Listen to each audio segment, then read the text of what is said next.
ரூ. 187 இங்க சென்னை வந்த ஒருத்தர் இன்னைக்கு 35,000 கோடி வேல்யூஷன் உள்ள கம்பெனிக்கு அதிபரா இருக்காரு. அவர் தான் கிரீஷ் மாத்ருபூதம். ஸோ உங்க எல்லாருக்கும் ஃப்ரெஷ்ஒர்க் அப்படின்னா தான் இவரை பத்தி தெரிய வரும். ஏன்னா ஃப்ரெஷ்ஒர்க்ஸோட ஃபவுண்டர் இந்த கிரீஷ் மாத்ருபூதம்ன்றவர் தான். இவர் ஜோகா கம்பெனியில் ஒர்க் பண்ணி அங்கிருந்து வெளியே வந்து ஃப்ரெஷ்ஒர்க்ஸ்னு சொல்ற ஒரு கம்பெனியை ஆரம்பிச்சு இன்னைக்கு சக்சஸ்ஃபுல்லான ஒரு கம்பெனி வந்து ரன் பண்ணிட்டு இருக்காரு. ஸோ இவரோட ஃப்ரெஷ்ஒர்க்ஸை வந்து நேஸ்டாக்ல எடுத்து போய் லிஸ்ட் பண்ணிருக்காரு. இது ரொம்ப பெரிய விஷயம். இங்க நிறைய ஐடி கம்பெனிஸோட ட்ரீமே இங்க நேஸ்டாக்ல எடுத்து போய் லிஸ்ட் பண்ணணும் அப்படின்னு சொல்லிட்டு தான். ஸோ அதையும் சக்சஸ்ஃபுல்லா பண்ணி முடிக்கிறாரு. இங்க சென்னைக்கு அவர் வரும்போது இவர் ஐடி பேக்ரவுண்ட் கிடையாது.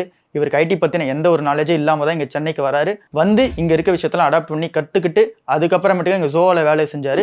ஜோவால இருந்து அதுக்கப்புறம் லீவ் ஆயிட்டு கஸ்டமர் சொல்யூஷன்ஸ்ல யூஸ் பண்ற இந்த சாஃப்ட்வேர்ஸ் எல்லாத்துலயும் ஒரு லேக் இருக்கிறத கண்டுபிடிக்கிறாரு. அதாவது இந்த சேல்ஃபோர்ஸ் சிஆர்எம் சாஃப்ட்வேர்ஸ் எல்லாத்துலயும். ஸோ இது எல்லாமே ஒரு லேக் இருக்கு. அண்ட் தென் பீப்புள் யூஸ் பண்றதுக்கும் இதை வந்து கொஞ்சம் கஷ்டப்படுறாங்க அப்படின்னு சொல்லி எல்லாம் ஃபைண்ட் அவுட் பண்றாரு. ஸோ இதுக்கான சொல்யூஷனா இவர் ஃப்ரெஷ்ஒர்க்ஸ் வந்து ஆரம்பிக்கிறாரு. சென்னையில ஒரு சின்னதா வீடு எடுத்து அந்த அபார்ட்மெண்ட்ல ஆரம்பிச்ச கம்பெனி தான் இந்த ஃப்ரெஷ்ஒர்க்ஸ்ன்றது. ஸோ அங்க இருந்தே இன்னைக்கு பெரிய ஸ்டார்ட் அப்பா வந்து வளர்ந்து நிக்கிறாங்க. இதுக்கு பின்னாடி இருக்க ரீசன் சிம்பிளா இருந்துச்சு. ஸோ இந்த சாஸ்ன்றது தான் இவங்களோட பிசினஸ் மாடலா இருந்துச்சு. அதுல இந்த சிஆர்எம் சொல்யூஷன்ஸ் தான் வந்து இவங்க ப்ரொவைட் பண்ணிட்டு இருந்தாங்க. ஸோ இங்க எல்லாரும் பாயிண்டா ஃபீல் பண்ற ஒரு விஷயத்தை அவங்க வந்து அதுக்கான சொல்யூஷன் வந்து கொடுத்தாங்க. ஸோ உங்களோட பிசினஸ்மே நீங்க சக்சஸ் ஆகணும் அப்படின்னா உங்களோட பிசினஸ் மாடல் கண்டிப்பா யாரோட ஒரு ப்ராப்ளமையும் வந்து சால்வ் பண்ணணும். ஸோ அந்த ப்ராப்ளம் சால்வன்சி வந்து அந்த பிசினஸை இன்னும் ஈஸியா ரன் பண்றதுக்கு ஹெல்ப் பண்ணுச்சு அப்படின்னா உங்க ப்ராடக்ட்டும் சக்சஸ் ஆகும். உங்களோட கம்பெனியுமே டாப் ரேங்கிங்ல வரணும் அப்படின்னா நீங்க ஏதோ ஒரு இடத்துல வந்து லேக் ஆயிருப்பீங்க. அது என்ன எழுதுன்றா கண்டுபிடிக்கணும். ஸோ அதை எப்படி கண்டுபிடிக்குதுன்னு தெரியல, அதை நான் எப்படி ஃபைண்ட் அவுட் பண்ணணும்னு தெரியல அப்படின்னா எங்க டீமுக்கு டிஎம் பண்ணுங்க. எங்களோட எக்ஸ்பர்ட்ஸ் நீங்க எங்க லேக் ஆயிருக்கீங்கன்றதை கண்டுபிடிச்சிருவாங்க. அதுக்கப்புறம் ஃபர்தரா கைட் பண்ணுவாங்க.